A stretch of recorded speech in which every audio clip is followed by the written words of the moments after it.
Fire season में वनाग्नि से जमकर धधक रहे पौड़ी के जंगलों का जायजा लेने के लिए मुख्य वन संरक्षक गढ़वाल नरेश कुमार पौड़ी पहुंचे। मुख्य वन संरक्षक गढ़वाल ने बताया कि बेकाबू हो रही वनाग्नि घटनाओं पर काबू पाने के प्रयास लगातार किए जा रहे हैं, लेकिन सड़कों से फैली आग जब ऊंची पहाड़ियों तक पहुंच रही है तो फिर जंगल की आग को काबू कर पाना वन विभाग के लिए बेहद चुनौतीपूर्ण हो रहा है। ऐसे में वायुसेना के हेलीकॉप्टर से मदद ली जा रही है। इसमें सक्सेसफुल है ये। अभी परसों हमने देखा कि यहाँ पौड़ी शहर के पास भी आग आ गई थी। तो ऐसे क्षेत्रों में अगर रेजिडेंशियल एरिया है, हमारे इम्पोर्टेंट ऑफिसेज हैं, इम्पोर्टेंट चीज़ें हैं, तो उनको बचाने के लिए तो हेलीकॉप्टर की सेवाएं लिया जाना उचित ही होगा।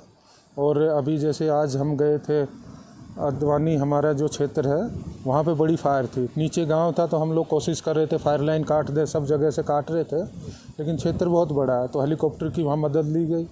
अभी वहाँ पे चल रही है तो हेलीकॉप्टर पानी गिरा रहा है। तो हेलीकॉप्टर कई जगह सक्सेसफुल है।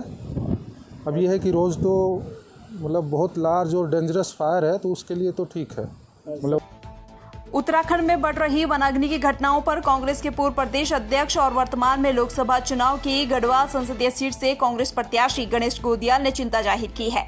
गणेश गोदियाल ने वनाग्नि की घटनाओं को राष्ट्रीय आपदा घोषित करने की मांग सरकार से की है। उत्तराखंड की जो सबसे बड़ी निधि है, संपत्ति है, वो है यहाँ की खूबसूरती, यहाँ के वन, यहाँ की वन संपदा। और वो सबसे बड़ी संपदा आज खाक बन गई है। लेकिन अफसोस की बात यह है कि सरकार को कुछ फर्क ही नहीं पड़ा।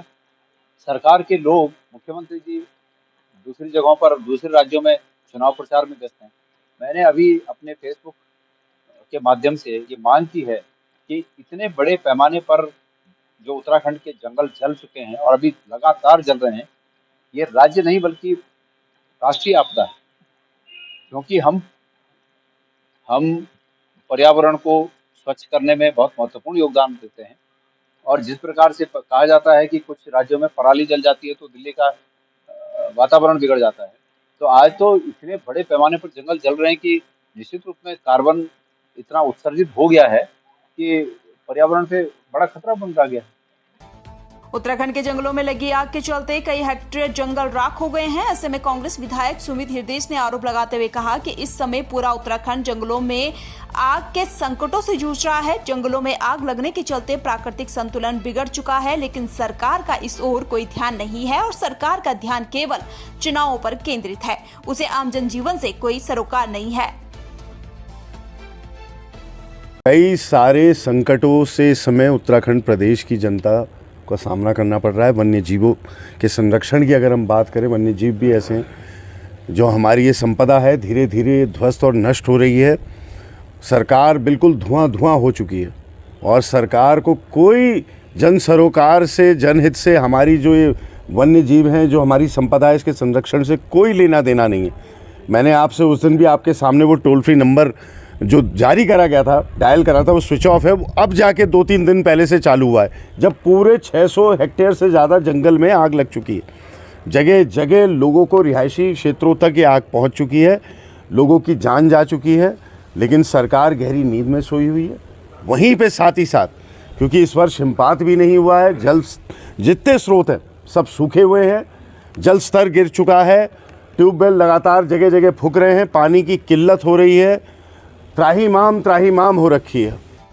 लक्सर तहसील प्रशासन की टीम ने देर रात अवैध खनन की सूचना पर क्षेत्र में ताबड़तोड़ छापामारी करते हुए अवैध खनन को अंजाम दे रही 5 जेसीबी मशीन सहित 4 ट्रैक्टरों को पकड़कर सीज किया है। भैया कहाँ से पकड़े गए हैं? ये देखिए, हमको कल जो है शाम रात को ये खबर आ गई थी कि आज जो है काम होने वाला है, तैयारी चल रही है। तो हमने पूरी अपना मुखबिर वगैरह लगा रखे थे और रात को हमको लगभग 12:30 बजे पता चला कि अब काम होना शुरू हो गया है। तो हम यहाँ से निकले और मुसाहिदपुर माजरी की जगह पड़ती है, वहाँ पे जिसमें कौन से क्षेत्र में आता है ये, भिकमपुर और नैनपुर के बीच में। तो नैनपुर से थोड़ा आगे मुसाहिदपुर माजरी की जगह है, वहाँ पे हमने जो है रात को लगभग 2:30 बजे 2 जेसीबी पकड़ी और एक ट्रैक्टर, उसको लेकर हम वापस आए। हमको लगा बंद हो गया होगा, लेकिन जब हम यहाँ आए तो हमें पता चला कि फिर से काम शुरू हो गया। हम दोबारा फिर टीम के साथ गए, 2 पटवारी को ले गए और बाकी अपना होमगार्ड वगैरह सर की टीम के साथ गए। तो फिर से हमने 3 मशीनें और एक 4x4 जो ट्रैक्टर होता है 4x4 ये पकड़ा और एक दो ट्रैक्टर। तो इसको कुल मिलाकर हमने 5 जेसीबी और एक 4x4 और 3 जो है वो ट्रैक्टर सीज किए गए। हल्द्वानी पहुंचे पूर्व दर्जा राज्य मंत्री हरीश पनेरू ने भीमताल विधानसभा में जल जीवन मिशन और सड़क निर्माण में बड़े भ्रष्टाचार का आरोप लगाया है। हरीश पनेरू ने कहा कि भीमताल विधानसभा में व्यापक पैमाने पर हो रहे विकास कार्यों में अनियमितताओं में सत्ताधारी लोगों की मिलीभगत है और जल्द इस पूरे मामले पर जांच कर दोषियों पर कार्रवाई नहीं हुई तो वह अनिश्चितकालीन धरना प्रदर्शन और हड़ताल करेंगे। कि मैं आरोप नहीं लगा रहा हूँ, ये सच्चाई है। आरोप तो किसी पे भी लगा, मैं सच्चाई आपके सामने वीडियो दे रहा हूँ ना। सड़क का मैं नहीं ना, वो जो जिन्होंने वीडियो डाला, कौन था पटरानी सड़क का वीडियो जिसने डाला, मिट्टी पर डाम और खुले दिख रहा है, फिर भी हमें नहीं दिखाई दे रही है, फिर भी अधिकारी अंधे हैं, फिर भी जनप्रतिनिधि अंधे हैं। इसका मतलब 20% मेरे को ये सुनाई आया, 20 से 25% पहले ठेकेदार से कमीशन मांगा जाता है, उसके बाद वो काम शुरू करता है। नंबर एक बात। नंबर दूसरी बात, 90% जो वहाँ काम हो रहे हैं सरकारी, चाहे वो सड़क का है चाहे वो जल जीवन मिशन का है, वहाँ के जनप्रतिनिधियों का उसमें पार्टनरशिप है।